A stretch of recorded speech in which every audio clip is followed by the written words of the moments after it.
मुच्यते। पूर्णस्य पूर्णमादाय पूर्णमेवावशिष्यते। ॐ शान्ति शान्ति शान्तिः।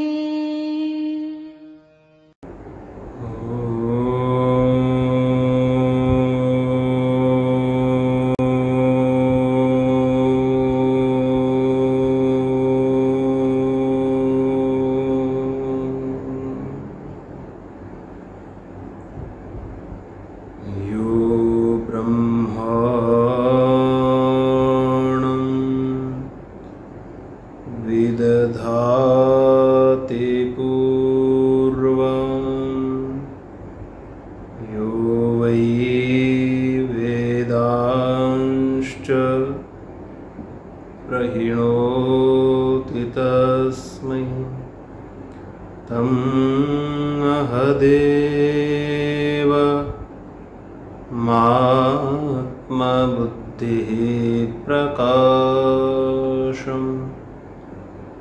मुमुक्षुर्वै शरणमहं प्रपद्ये।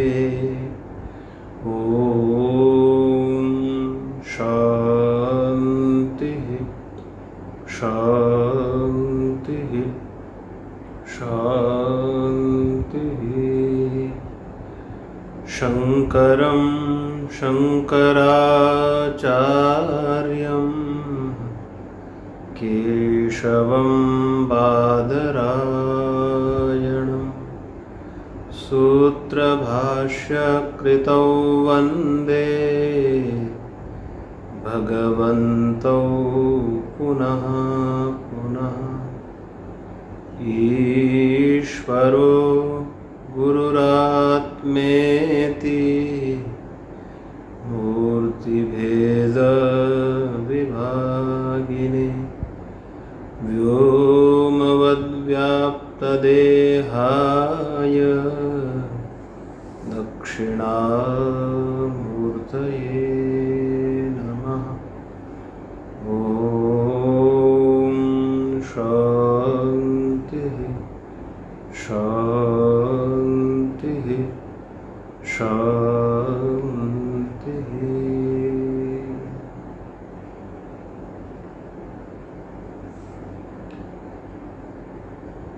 प्रेमपुरी आश्रम ट्रस्ट द्वारा समायोजित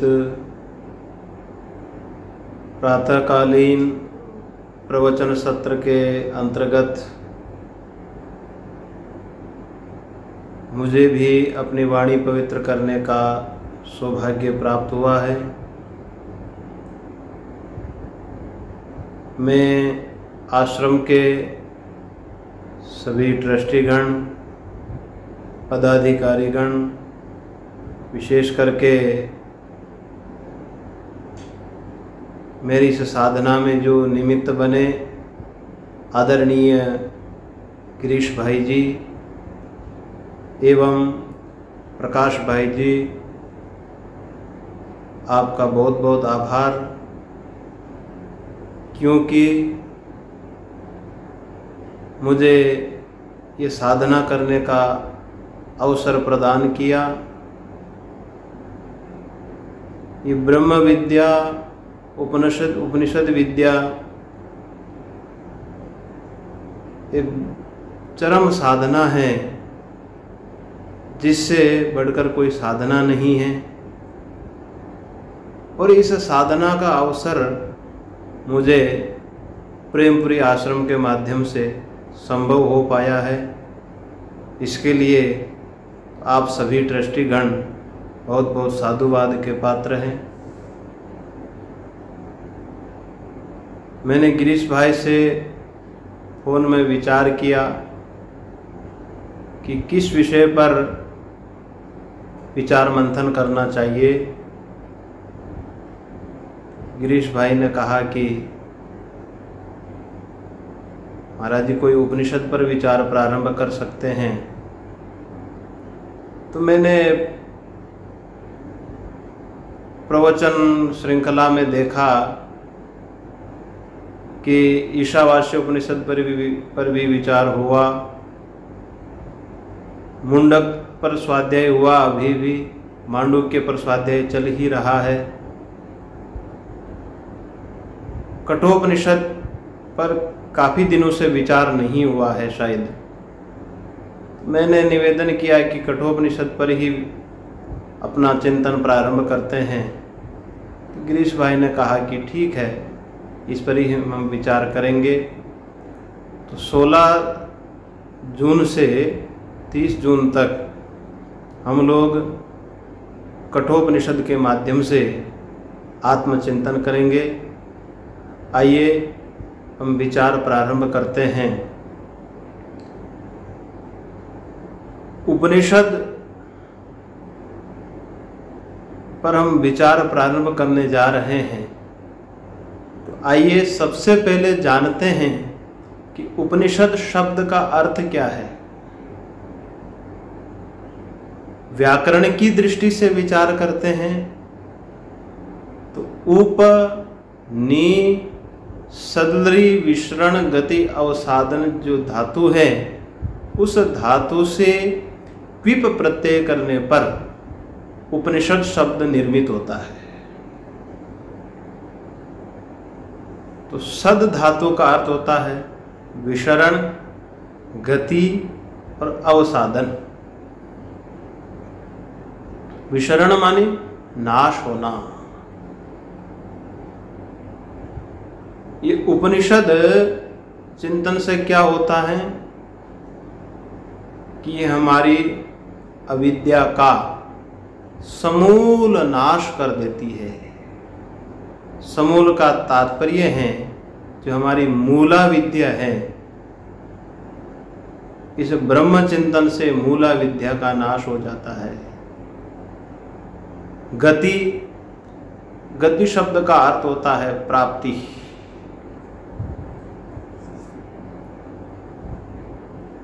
उपनिषद चिंतन से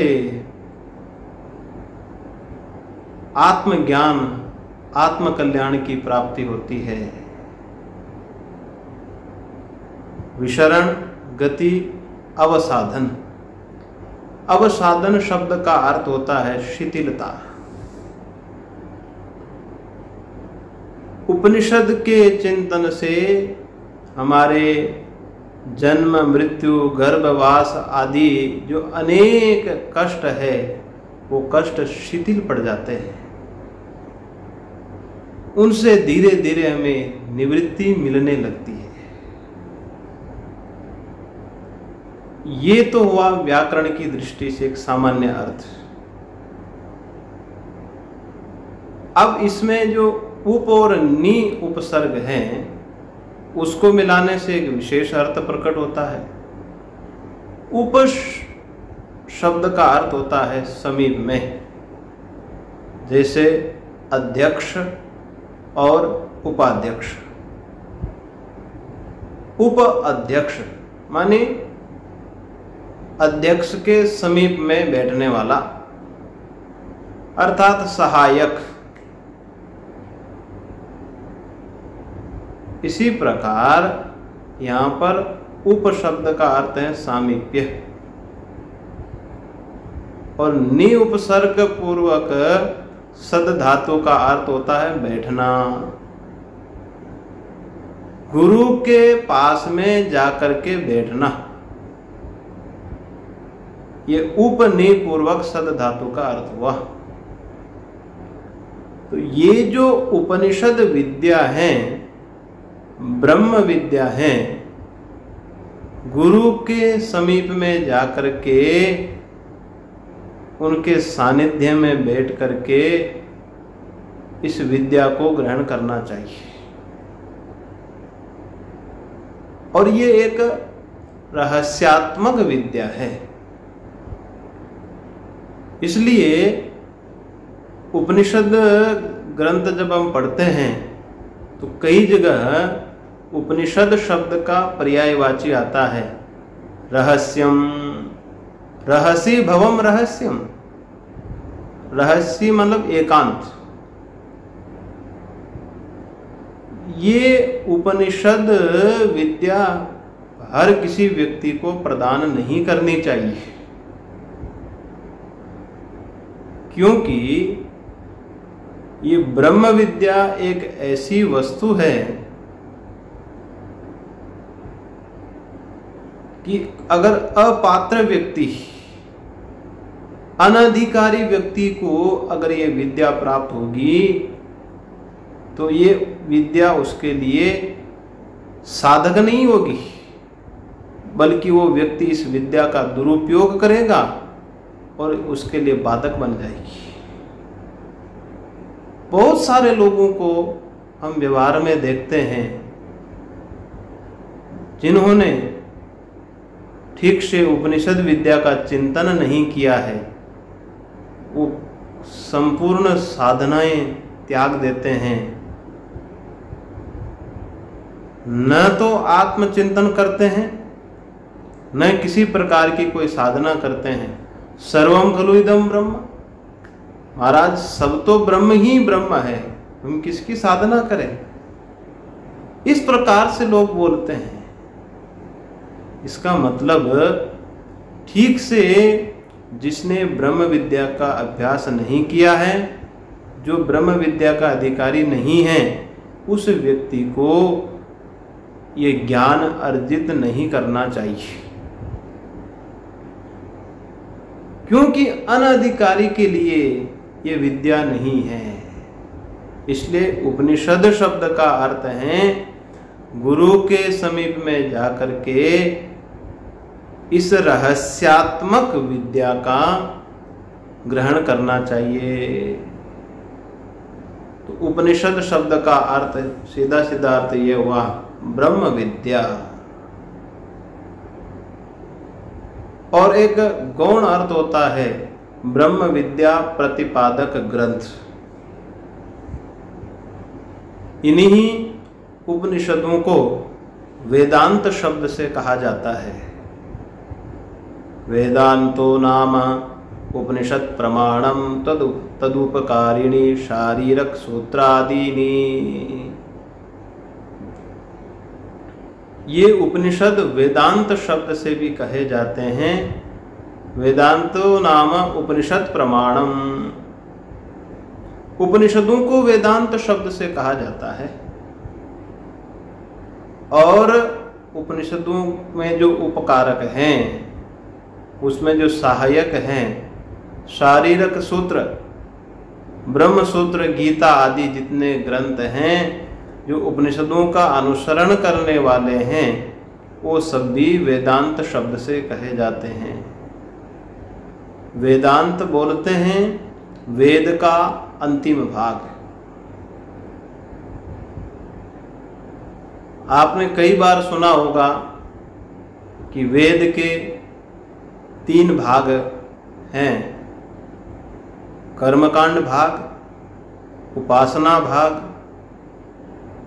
और ज्ञान कांड भाग।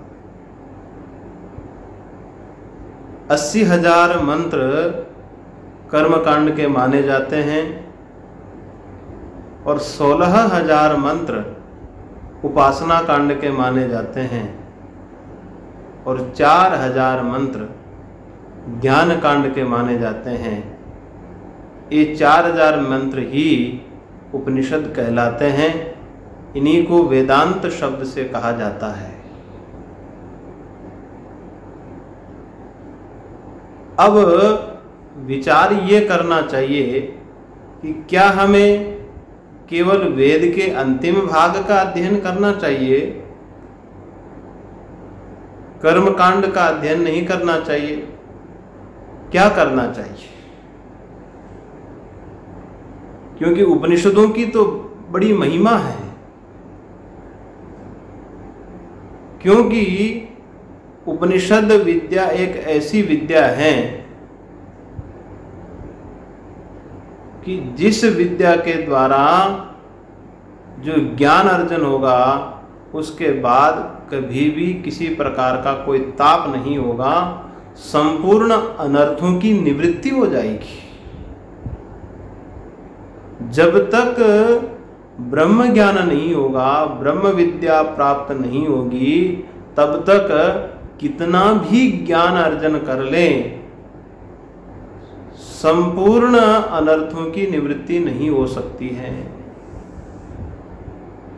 तो कहा कि भाई जब संपूर्ण अनर्थों की निवृत्ति नहीं होती है तो कर्म कांड और उपासना कांड का क्या प्रयोजन है? इसका भी उपयोग है। क्या उपयोग है, इस पर हम विचार करते हैं। जो कर्मकांड भाग है इसको प्रवृत्ति मार्ग कहते हैं। द्विविधो ही वेदोक्तो धर्मो प्रवृत्ति लक्षणश्च निवृत्ति लक्षणश्च। और इसी को ही उपनिषद में कहा द्वे विद्ये वेदितव्ये पराच अपराच। दो प्रकार की विद्याएं हैं, पराविद्या और अपराविद्या। अपराविद्या भी हमारे काम की चीज है। हमें वेद के कर्मकांड भाग के माध्यम से ये ज्ञात होता है कि हमें किस में प्रवृत्ति करनी है और किस में नहीं करनी है, किम कर्तव्य है, क्या कर्तव्य है और क्या अकर्तव्य है। जैसे हमारे लिए मच्छर मक्खी आदि ये सब अनर्थकारक है। हम मच्छर को मार देते हैं तो क्या हमें पाप लगेगा कि नहीं? तो कहा कि पाप तो लगेगा। तो इसका मतलब हम छोड़ दें उनको? तो कहा कि छोड़ भी नहीं सकते हैं। जो हमारे शरीर को नुकसान पहुंचाने वाले हैं उनको हम नहीं छोड़ सकते हैं। तो कहा कि फिर मार दे उनको। क्या उपाय है? शास्त्र ने कहा मा हिंस्यात् सर्वभूतानि। किसी भी जीव की हिंसा नहीं करनी चाहिए। जीव हिंसा के परित्याग की बात कही गई है, परंतु जो शरीर के अनर्थ के कारण है, मच्छर आदि, उनको मारने से क्या पाप नहीं लगेगा? कहा कि पाप तो अवश्य लगेगा। उसके लिए प्रायश्चित विधान है। पंचोम आदि प्रायश्चित करना पड़ता है। ऐसा नहीं कि जो हमारे शरीर के घातक हैं उनको हम नष्ट कर दें और उसका पाप ना लगे, ये नहीं हो सकता है। उससे पापत्व की निवृत्ति नहीं हो सकती है। पाप तो लगेगा, हाँ, उसका प्रायश्चित हो सकता है। अब ये जानकारी हमें कौन देगा कि किस चीज को करने से हमें क्या फल मिलेगा और किसको हमें करना चाहिए और किसको हमें नहीं करना चाहिए? ये हमें वेद के कर्मकांड भाग से ज्ञात होता है। अगर आज हमारी ये भगवती श्रुति नहीं होती, वेदवाणी नहीं होती, तो मनुष्य उच्छृंखल हो जाता है।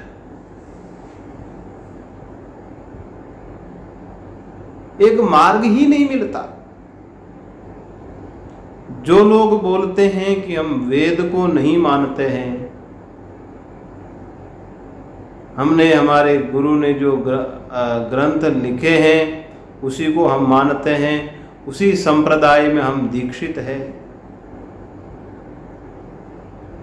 सब लोग अपने अपने संप्रदायों में बंधे हुए हैं, परंतु विचार करना चाहिए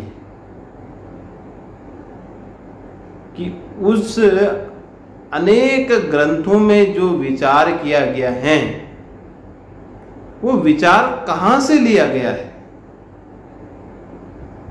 जैसे जीव हिंसा की ही हम बात करें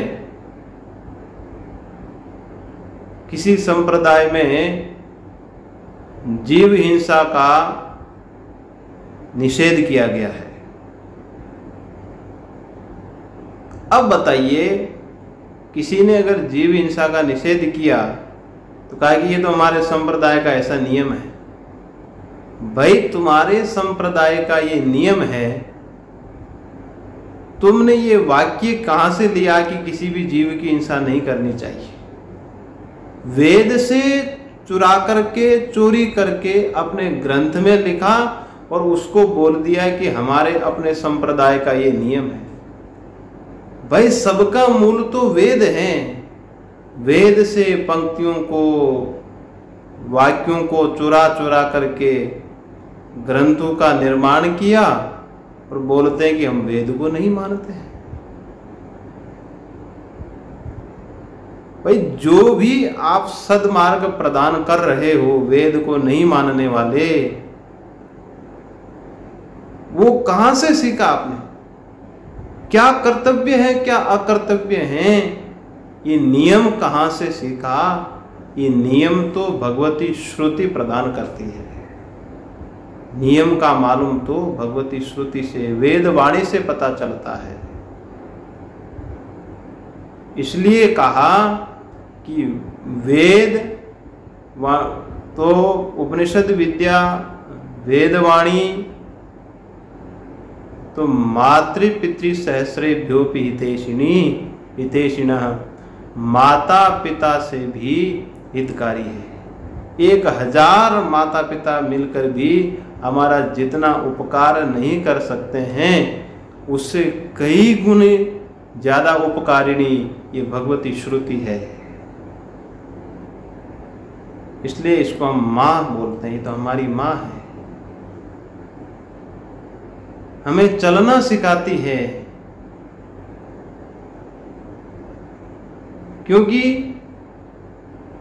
जो वेद से प्राप्त होता है वो हमें कहीं से प्राप्त नहीं होता है। जैसे कहा कि भाई, यज्ञ करोगे तो उससे अपूर्व पैदा होगा, उस अपूर्व से स्वर्ग फल मिलेगा और स्वर्ग में ये सुख मिलेगा।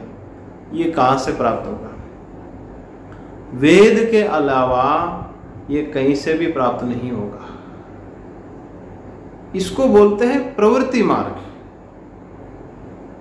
कर्मकांड भाग। ये भी हमारे लिए आवश्यक है कि हमें क्या करना है और क्या नहीं करना है। इसको बोलते हैं अपरा विद्या। और ये जो भौतिक विद्या है, ये भी अपरा विद्या के अंतर्गत ही है। भौतिक विद्या का तात्पर्य, जैसे आज आधुनिक युग में कई यंत्रों का निर्माण हुआ, अनेक प्रकार की तकनीक का विकास हुआ है। तो वो जो विज्ञान है, भौतिक विज्ञान, ये भी अपरा विद्या ही है। ये हमारे शरीर के लिए लाभदायक हैं, लेकिन इससे आत्म कल्याण नहीं हो सकता है। इससे हमारा अज्ञान, अंधकार, अनर्थ की निवृत्ति नहीं हो सकती है। भौतिक विद्या का अपना उपयोग है। एक स्तर तक ये हमारे लिए हितकर है। ये कह सकते हैं कि जितना शरीर के लिए इसका उपयोग है, उतनी ही हमारे लिए सहायक है। जो व्यक्ति लक्ष्य ही इसी को बना लेता है कि जैसे भौतिक विद्या के द्वारा अर्थ प्रयोजन की सिद्धि प्राप्त हो गई और उसी को व्यक्ति चरम लक्ष्य बना लेता है कि हमने तो सफलता अर्जित कर ली। ये सफलता नहीं है। ये तो शरीर निर्वाह के लिए जितनी आवश्यकता थी उतना हमने ग्रहण किया और शरीर निर्वाह हमारा हो रहा है भगवत कृपा से। उस भौतिक विद्या का इतना ही फल है कि हमारे शरीर का निर्वहन हो सके। परंतु उसी को जिसने चरम लक्ष्य बना लिया, उसी को जो अपना अंतिम लक्ष्य मान लेता है, उस व्यक्ति को कभी भी आत्मरक्षा, आत्मज्ञान की प्राप्ति नहीं हो सकती है। इसलिए हमें ये विचार करना है कि भौतिक विद्या के द्वारा हम जो सफलता अर्जित कर रहे हैं, भौतिक विद्या का शास्त्र भी निषेध नहीं करता है, परंतु जिससे शरीर चल सके, जितनी शरीर के लिए आवश्यकता है उतना हमें करना चाहिए। और एक चीज ये ध्यान में रखनी चाहिए कि ये हमारा चरम लक्ष्य नहीं है। हमारा लक्ष्य तो कुछ और है। इसलिए भौतिक विद्या भी अपरा विद्या के अंतर्गत ही हैं। और विशेष करके जो अपरा विद्या है, ये कर्मकांड और उपासना भाग जो है वेद का, ये अपरा विद्या के अंतर्गत आता है। और ये हमारे लिए विधि के लिए सहायक है। क्या विधि है और क्या निषेध है, क्या कर्तव्य है और क्या अकर्तव्य है, इसके लिए अपरा विद्या सहायक है। परंतु जिसने इसी को चरम लक्ष्य बना लिया, उसकी शोक निवृत्ति नहीं हो सकती है। नारद जी महाराज का कथानक आपने कई बार सुना होगा। छांदोग्य में है, मुंडक में भी विचार आया है कि नारद जी महाराज सनत कुमार जी महाराज के पास पहुंचे।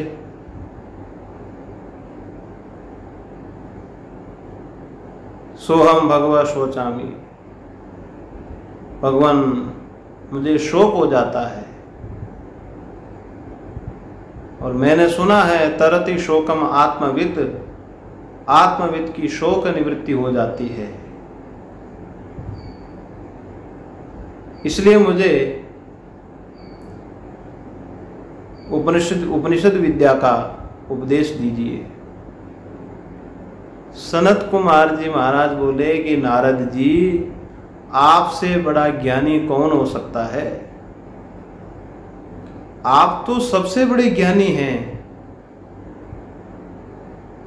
नारद जी महाराज ने कहा कि वास्तव में मुझे संपूर्ण शास्त्रों का ज्ञान है, चारों वेदों का, वेद के षडंगों का, दर्शनों का और अन्य भी गंधर्व विद्या, खगोल विद्या,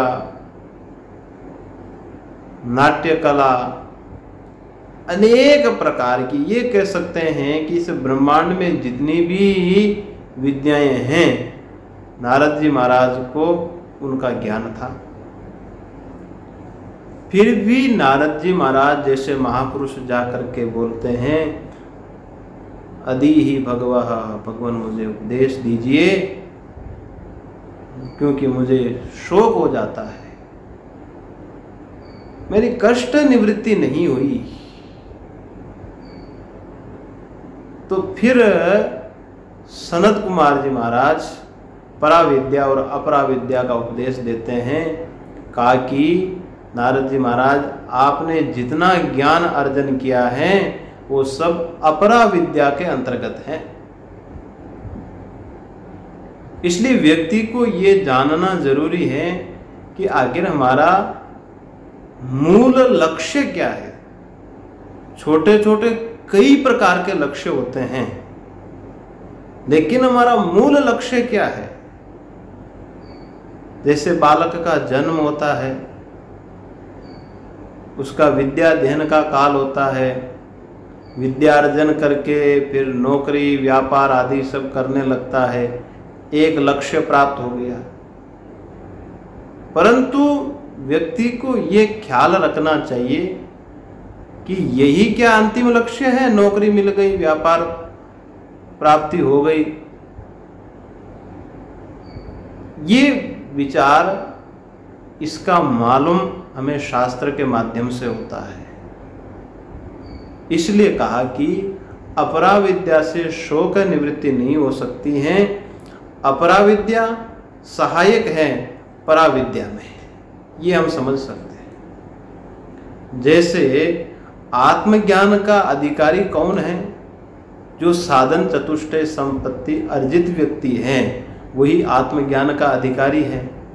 और साधन चतुष्टय संपत्ति अर्जित कैसे होगी? तो कहा कि अपरा विद्या से ही होगी। निष्काम कर्म भाव से, ईश्वरार्पण बुद्धि से कर्म करते हुए फिर चित्त शुद्धि होती है, और चित्त शुद्धि के अनंतर व्यक्ति ब्रह्म विद्या प्राप्ति का अधिकारी बनता है। इसलिए कहा कि एक तो अपरा विद्या है, एक पराविद्या है। जिस उपनिषद विद्या पर हम विचार करने जा रहे हैं वो है पराविद्या।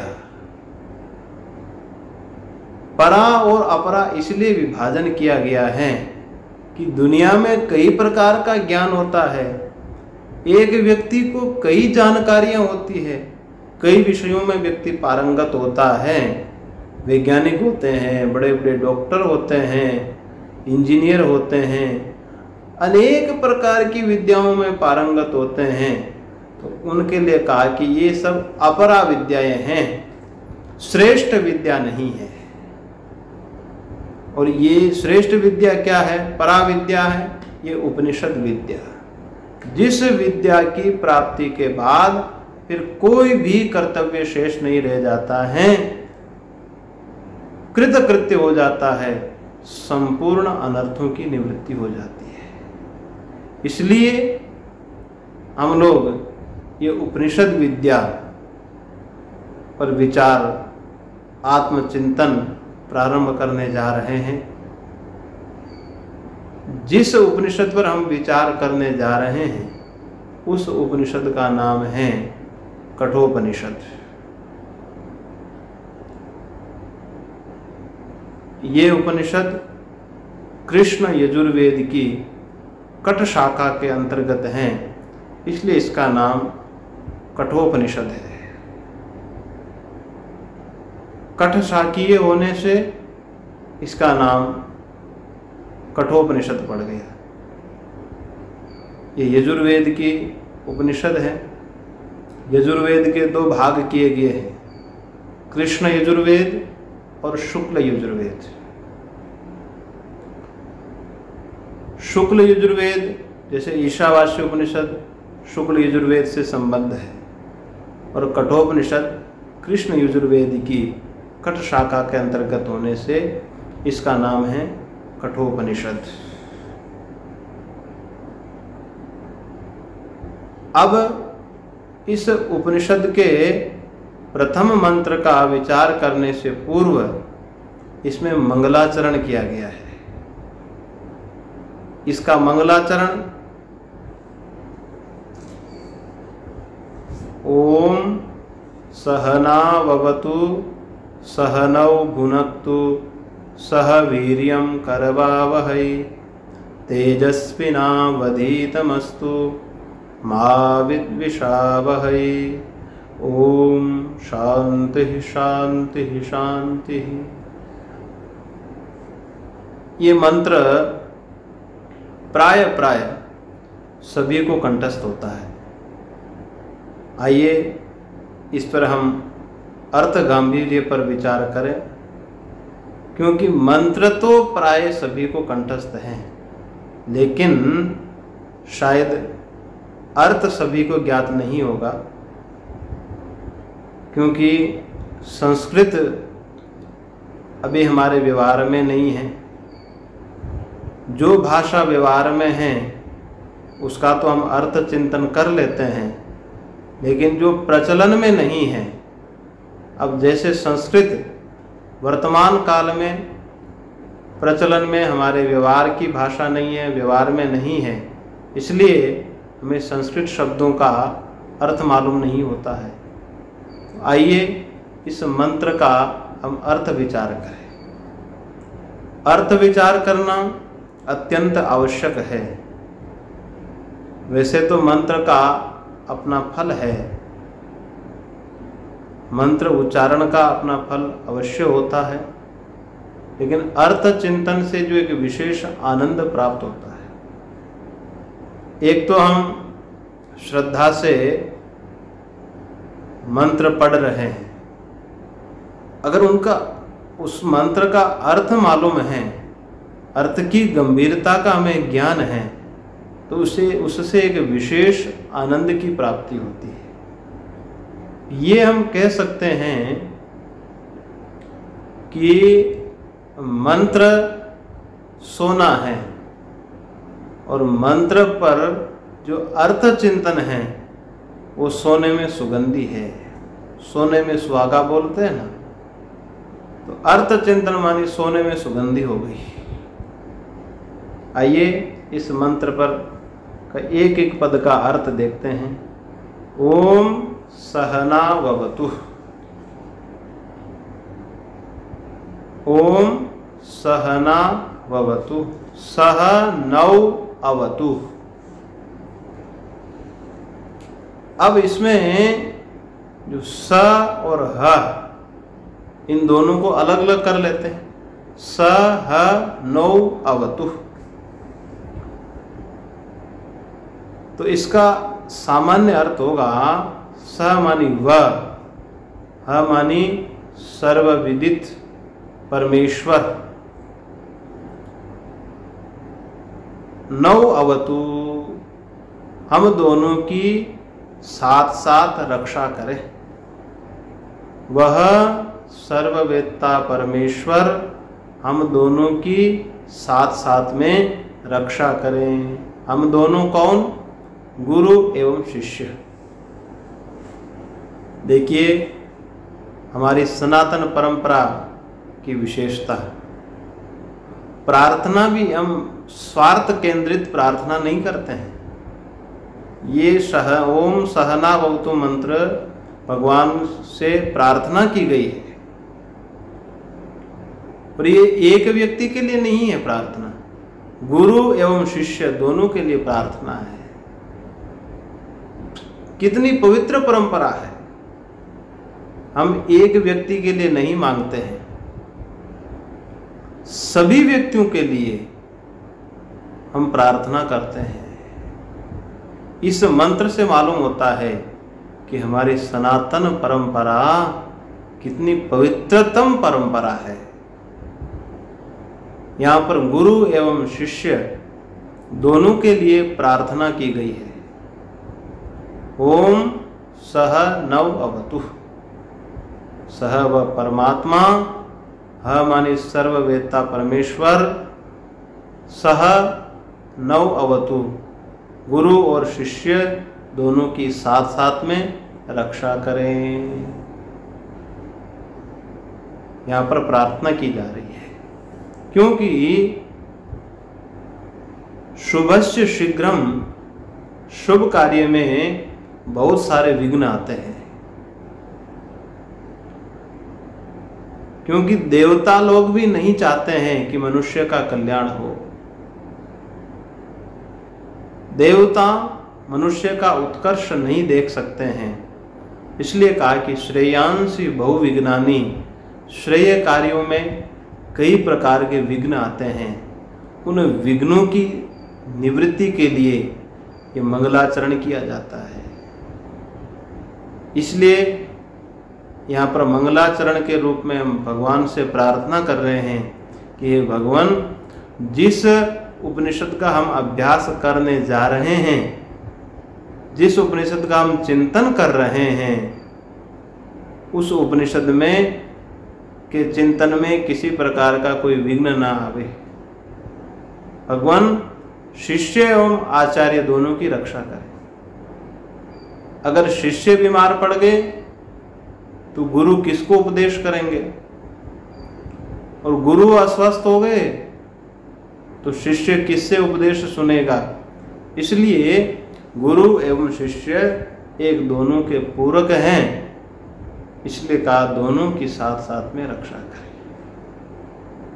अब यहां पर ओम से इस मंगलाचरण का प्रारंभ किया गया है।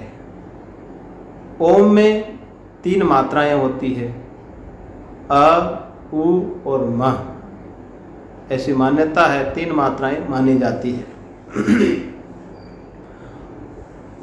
अ और उ में गुण संधि करने से ओ बन जाता है और म पीछे है ही है, तो ओम शब्द बन जाता है।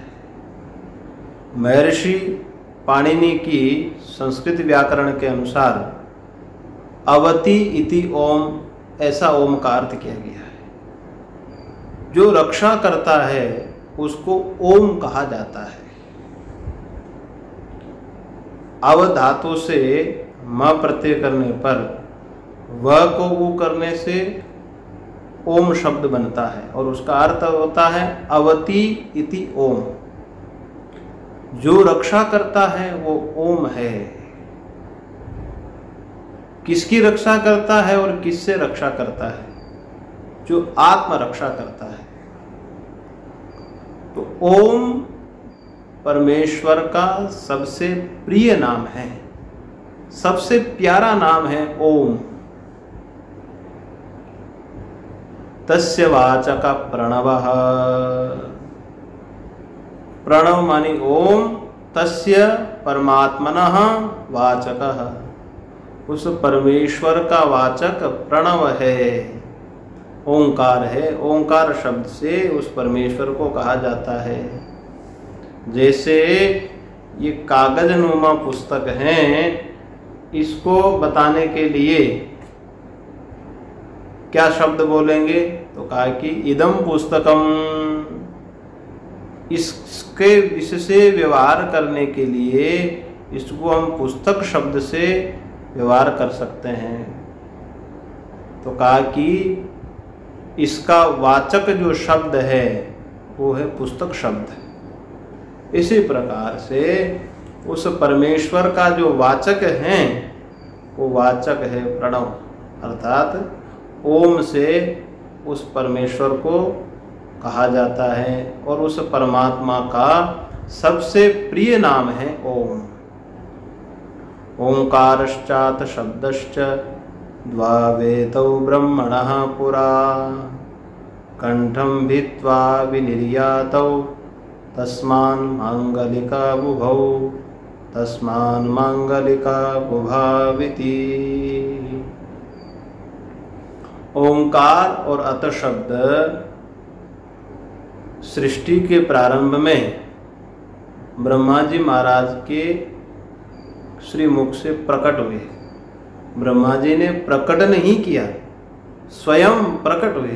कंठम भित्वा विनिर्यात, मानो कि कंठ को फाड़ करके बाहर आ गए, स्वयं प्रकट हो गए।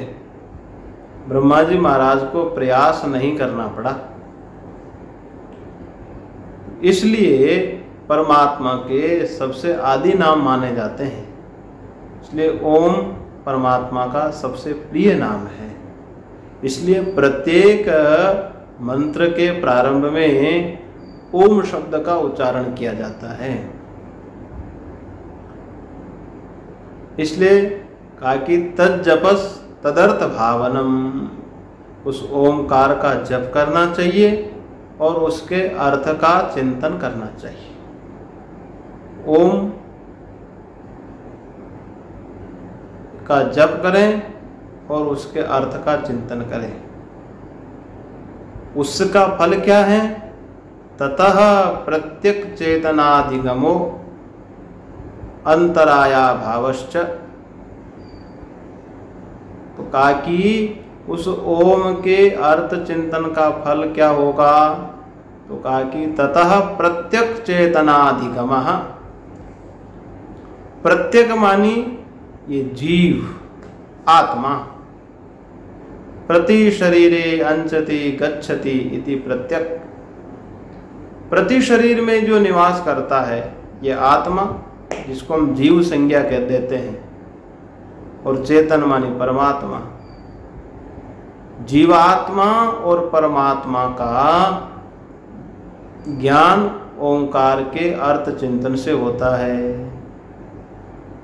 अंतराया भावश्च, किसी भी प्रकार का विघ्न नहीं आता है। अंतरा मानी विघ्न, विघ्न निवृत्ति हो जाती है। और कहा कि यदि हम ओम का अर्थ चिंतन नहीं करते हैं तो कहा कि हम आत्मघात कर रहे हैं।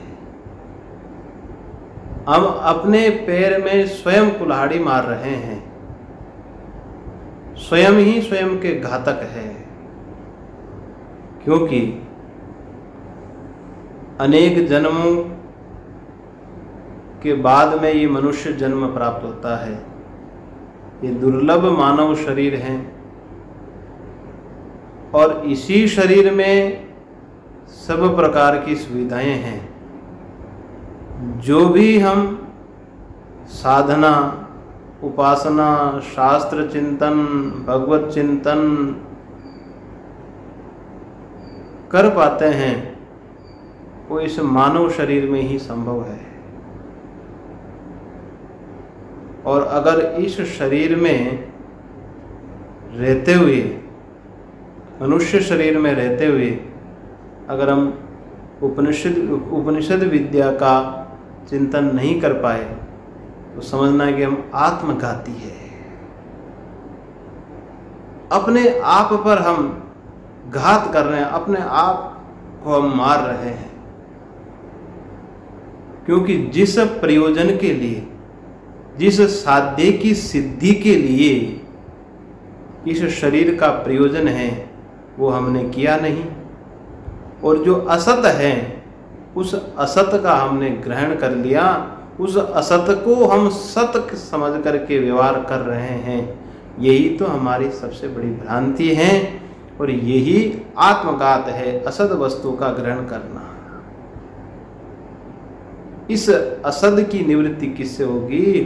तद जपस तदर्थ भावनम, इस ओम का अर्थ चिंतन करने से उस अनर्थ की निवृत्ति होगी। अपने स्वरूप का अनुसंधान करने से उस अनर्थ की निवृत्ति होगी। तो अब इसका सामान्य अर्थ हो गया कि परमेश्वर गुरु और शिष्य दोनों की साथ साथ रक्षा करें और प्रणव के माध्यम से जीव पर कृपा करते हुए हम दोनों की रक्षा करें, अर्थात हमारा कल्याण करें। अब दूसरा पाद है सहनौ भुनक्तु। सहनौ भुनक्तु, भुज धातु का अर्थ भी पालन ही होता है, रक्षण ही होता है। भुज पालन अव्यवहारयोः। भुज धातु का अर्थ पालन और अव्यवहार, अव्यवहार का अर्थ होता है भोजन। पालन करना और भोजन करना, ये भुज धातु का अर्थ है। राजा का एक पर्यायवाची शब्द होता है मही भूख। तो पृथ्वी की रक्षा करता है इसलिए राजा को मही भूख बोलते हैं। ये हाथ है, इसको हम भुजा कहते हैं क्योंकि इससे हमारे शरीर की रक्षा होती है। तो भुज धातु पालन करना अर्थ में है, इसलिए ये भुजा शब्द भुज धातु से ही बनता है। क्योंकि जैसे हमारे सिर में अगर चोट लगती है तो पहले हाथ हमारे सिर पर ही जाता है। कोई चोट मारता है तो पहले हमारा हाथ जाता है रक्षा करने के लिए, क्योंकि ये भुजाएं हैं। इन भुजाओं को क्षत्रिय कहा गया है। हमारे शरीर में 4 जातियों का विभाजन किया है। कहा कि मुख ब्राह्मण है, ये भुजाएं क्षत्रिय है, क्योंकि मुख से ज्ञान निश्रित होता है, इसलिए मुख को ब्राह्मण संज्ञा दी गई है। तो भुज धातु का अर्थ है भोजन करना और पालन करना। तो यहाँ पर तात्पर्य होगा, चूंकि भोजन के द्वारा ही शरीर रक्षा होती है, इसलिए यहाँ पर ये अर्थ हम करेंगे, क्योंकि पालन अर्थ तो पूर्व में हुआ ही है। सहनौ अवतु में रक्षण अर्थ हुआ है, तो इसमें थोड़ा सूक्ष्म भेद ये करना पड़ेगा कि भोजन के द्वारा हमारी रक्षा करे। शरीर माध्यम खलु धर्म साधनम, शरीर का स्वस्थ रहना बहुत जरूरी है। जब शुद्ध आहार मिलेगा तो शरीर स्वस्थ रहेगा। इसके लिए भी हम ईश्वर से प्रार्थना करते हैं, क्योंकि अगर शरीर ही रोगी होगा तो हम शास्त्र चिंतन कैसे करेंगे। इसलिए ताकि गुरु भी स्वस्थ रहे, शिष्य भी स्वस्थ रहे। देखिए, शास्त्र चिंतन के लिए स्वस्थ वातावरण, स्वस्थ शरीर और अनुकूल परिस्थिति का होना बहुत आवश्यक है। स्वस्थ शरीर, स्वस्थ वातावरण और अनुकूल परिस्थिति। अब हम जानते हैं कि जिस प्रेमपुरी आश्रम में कभी भी सत्संग बंद नहीं हुआ, आज तक शायद कभी भी सत्संग बंद नहीं हुआ होगा। अब एक परिस्थिति विशेष के कारण,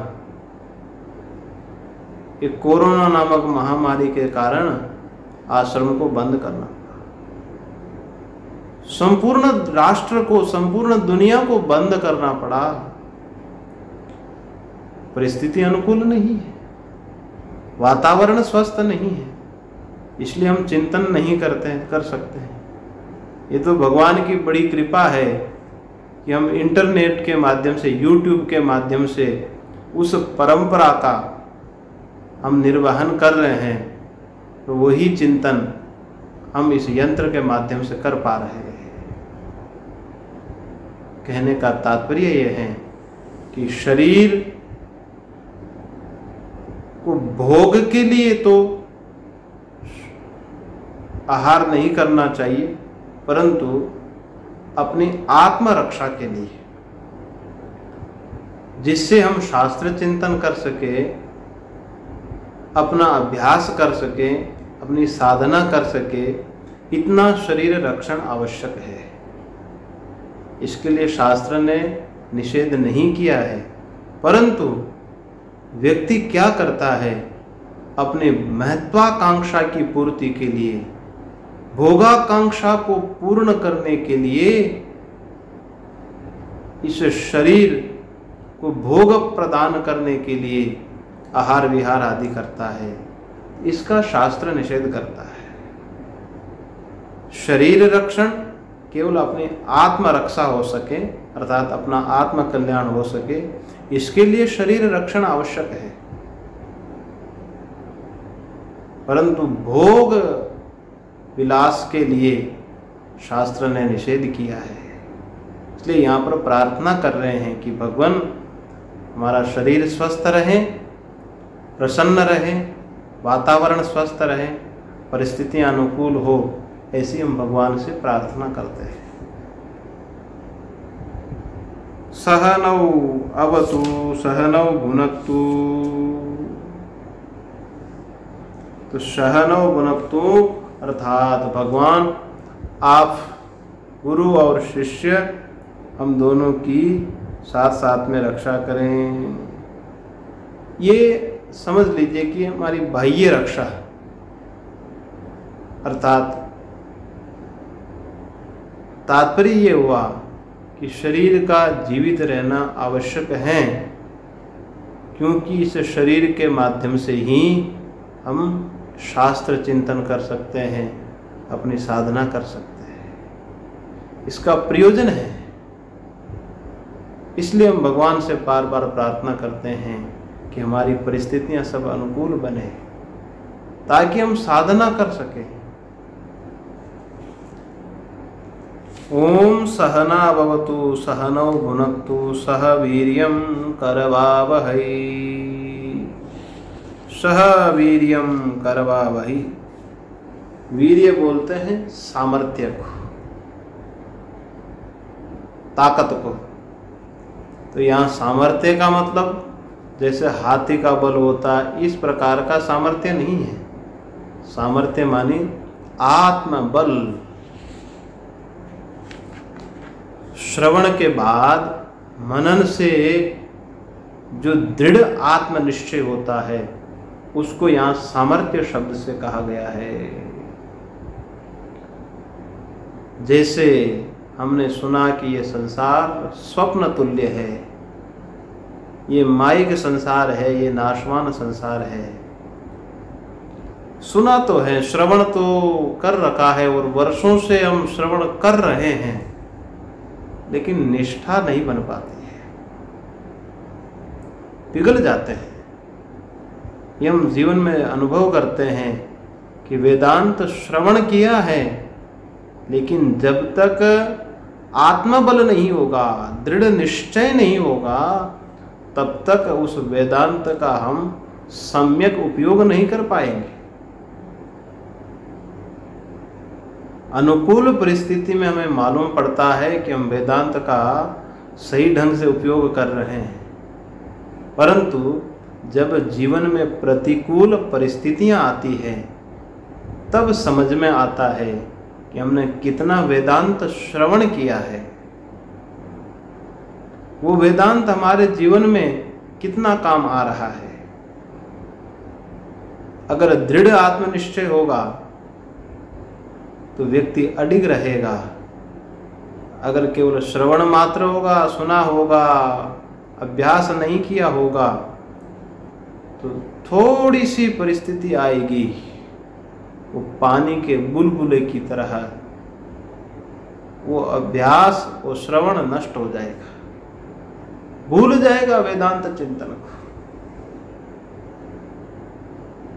इसलिए कहा कि सह वीर्यम करवावहै। भगवान गुरु और शिष्य की दृढ़ आत्मनिष्ठा बने। दृढ़ निश्चय होना बहुत जरूरी है। इसलिए वेदांत श्रवण के साथ साथ मनन भी बहुत जरूरी है। हमें अभ्यास करना चाहिए, अभ्यास बहुत आवश्यक है। अभ्यास हुआ कि नहीं, इसका पता कब लगता है? जब प्रतिकूल परिस्थितियां जीवन में आती है, तब पता लगता है कि हम कितने बड़े वेदांती हैं।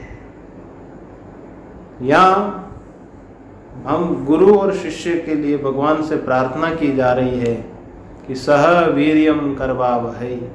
भगवान हम दोनों को, गुरु और शिष्य को साथ साथ में दृढ़ निश्चय प्रदान करे, हमारा आत्मबल मजबूत हो। बहुत सारे लोग सत्संग सुनते हैं, शरीर स्वस्थ नहीं है, परिस्थितियां ठीक नहीं है, फिर भी सत्संग नहीं छोड़ते हैं। इससे पता लगता है कि उसकी आत्मनिष्ठा, आत्मबल कितना मजबूत है। नायम आत्मबल हीनेन लभ्यो, आगे इसी कठोपनिषद में आएगा कि बलहीन से ये आत्मा प्राप्त नहीं हो सकता है। इसके लिए सामर्थ्य चाहिए, धैर्य चाहिए, आत्मबल चाहिए। इसके लिए हम भगवान से प्रार्थना कर रहे हैं कि हे भगवान, गुरु और शिष्य को आत्मबल प्रदान करें। अब जो शेष विचार हैं इस मंत्र का, वो कल के सत्र में करेंगे और फिर उपनिषद के मंत्रों का क्रमशः हम चिंतन प्रारंभ करेंगे। आज प्रारंभिक दिन है, भूमिका में थोड़ा समय चला गया। कल से हम विधिवत क्रमशः मंत्रों का उच्चारण करते हुए उन मंत्रों का अर्थ चिंतन करेंगे। संपूर्ण उपनिषद तो शायद 15 दिन में संभव नहीं हो पाएगा, लेकिन भगवत कृपा से जितना संभव होगा उतना विचार करेंगे। आइए शांति पाठ करके आज की सभा को ये विश्राम देते हैं। ओम पूर्णमदः पूर्णमिदं पूर्णात् पूर्णमुदच्यते पूर्णस्य पूर्णमादाय पूर्णमेवावशिष्यते। ओम शांति शांति शांति।